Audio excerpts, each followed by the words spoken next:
తెలుసు కదా మూవీపై సిద్ధు జొన్నలగడ్డ ఉరఫ్టీలో చాలా ఆశలు పెట్టుకున్నాడు. అది ల్యాండ్ మార్క్ లవ్ స్టోరీగా నిలుస్తుందని చెప్పాడు. కానీ రిలీజ్ అయ్యాక డివైడ్ టాక్ వచ్చింది. ఊహించిన రేంజ్లో కలెక్షన్స్ లేవు. దాంతో సిద్ధు కాస్త డల్ అయినట్టే కనిపిస్తోంది. పర్సనల్ విషయాలు పక్కన పెడితే తెలుసు కదా రిజల్ట్ సిద్ధు కెరీర్పై ఎలాంటి ప్రభావం చూపెడుతుందో ఇదే ఇప్పుడు ఇంపార్టెంట్ టాపిక్. ఆ విషయాల్ని ఈ వీడియోలో తెలుసుకుందాం. డీజే టిల్లుతో స్టార్ బాయ్గా పేరు తెచ్చుకున్నాడు సిద్ధు. ఆచితూచి కథల్ని ఎంచుకుంటాడు. అంతేకాదు తాను నటించే సినిమాలకు అన్ని తానే చూసుకుంటాడు. సిద్ధు టాలెంట్ని నమ్మి నిర్మాతలు కూడా సిద్ధుకి ఆల్ రైట్స్ ఇచ్చేస్తారు. కానీ తెలుసు కదా విషయంలో సిద్ధు పూర్తిగా సక్సెస్ కాలేకపోయాడు. ప్రస్తుతం బొమ్మరిల్లు భాస్కర్ సిద్ధు కాంబోలో ఒక మూవీ తెరకెక్కుతుంది. అది పూర్తిగా యాక్షన్ ఫిలిం అని సిద్ధు ఆల్రెడీ చెప్పేశాడు. సిద్ధు స్టైల్ కి యాక్షన్ జోడించి చేసిన జాక్ వర్కౌట్ కాలేదు. మరి భాస్కర్ తెరకెక్కిస్తున్న మూవీ ఎలా ఉంటుందో చూడాలి. బాడాస్ అనే మరో మూవీ కూడా చేస్తున్నాడు సిద్ధు. అది కూడా షూటింగ్ దశలోనే ఉంది. రవికాంత్ డైరెక్ట్ చేస్తున్న బాడాస్ కూడా out and out mass.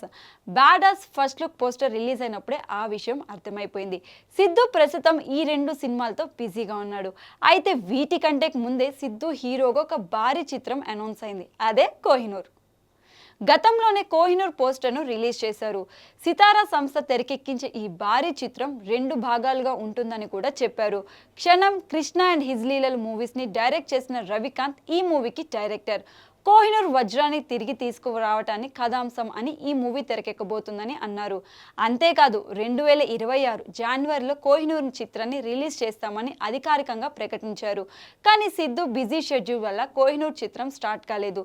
Bommarillu Bhaskar Siddhu movie complete అయిన తర్వాత కోహినూర్ మూవీ స్టార్ట్ అవుతుందా లేదా అనే చర్చ నడుస్తుంది. కోహినూర్ అనేది సిద్ధుకి ప్రెస్టీజియస్ ప్రాజెక్ట్. 2 ప్రాజెక్ట్స్ కలిపి భారీ బడ్జెట్ పెట్టాల్సి ఉంటుంది. సిద్ధు ప్రస్తుత ట్రాక్ కారణంగా ఈ చిత్రానికి భారీ బడ్జెట్ కేటాయించడం కష్టంగా మారింది. 2 భాగాలుగా రూపొందించడం కూడా రిస్క్ తో కూడుకున్న పనే. అందువల్ల సితారా సంస్థ కోహినూర్ మూవీని ప్రస్తుతం పక్కన పెట్టిందని ఫిలిం సర్కిల్స్ లో చెప్పుకుంటున్నారు. దాంతో బాడాస్, బొమ్మరిల్లు భాస్కర్ తో చేస్తున్న సినిమాల తర్వాత టిల్లు క్యూబ్ పై కాన్సన్ట్రేషన్ చేయాలని చూస్తున్నాడట ఈ స్టార్ బాయ్.